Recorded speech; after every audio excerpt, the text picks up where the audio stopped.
Hi everybody, my name is Marie. I'm a Customer Success Manager here at Actimo.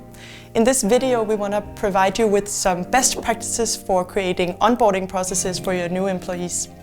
But before we go into the details, I just want to briefly state why you should even make onboarding processes.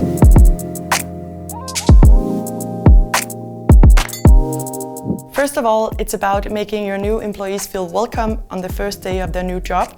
Then it's about building a company culture where everybody feels part of the group. And lastly, it's about getting your employees up to speed and shorten the time for them to perform. What we have experienced is that onboarding processes can take many shapes and forms, and there is no one size fits all. So what we will be focusing on is just some best practice examples and a flow that you can set up and that you can put all of your own processes and all of your own tasks into. For the preboarding phase, which would be the phase from a person is hired until they have their first day, we recommend you focus on these 3 key points. First of all, send your new employee a welcome message and build in the excitement that they're hired. Let them know that you're really excited to see them in a few weeks. Secondly, think about introducing the team before the new employee's first day. Often when you start a new job, it involves meeting a lot of new people. So even before they start, you could maybe shoot a video message where everybody in the team introduces themselves, and then there will be some faces that you recognize on your first day. A third point that we want you to consider is equipping your new employees with some practical information before the first day, and maybe assigning them a buddy that can help them get around and get to know the new place. Also, think about providing them with a schedule so they know when to meet, who will greet them, what is going to happen on their first days at the new job. We're now at the point where your new employee's first day has finally arrived. This also means that we are moving from the preboarding phase into the actual onboarding phase. First up is planning a nice first day for your new employee.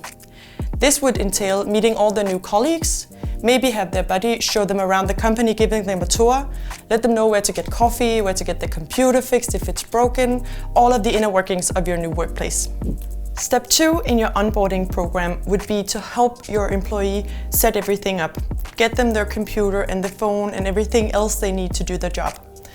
Also, think about starting some initial training of the employees at this point in time, where they learn all the overall processes, everything they need to know before you move on to the more in-depth training. The in-depth training might be the most important step in your entire onboarding process, because this is where your new employee learns everything they need to know in order to be successful in their specific roles.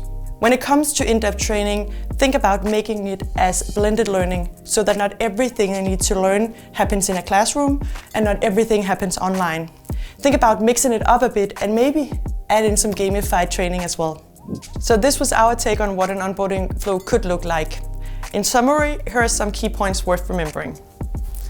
First of all, split up your training so you don't throw everything at the new employee at once, but you divide it into snackable pieces. Then, preboard is key. Make sure you start communicating to your employees even before they have the first day. Continuous one-on-ones is not something that we have talked about here, but it's really important that you have regular check-ins with new employees. And finally, assign a co-boarding buddy, because this is an easy way to make someone feel comfortable at their new job. Thanks for watching. I hope you found it interesting and useful for your onboarding flow.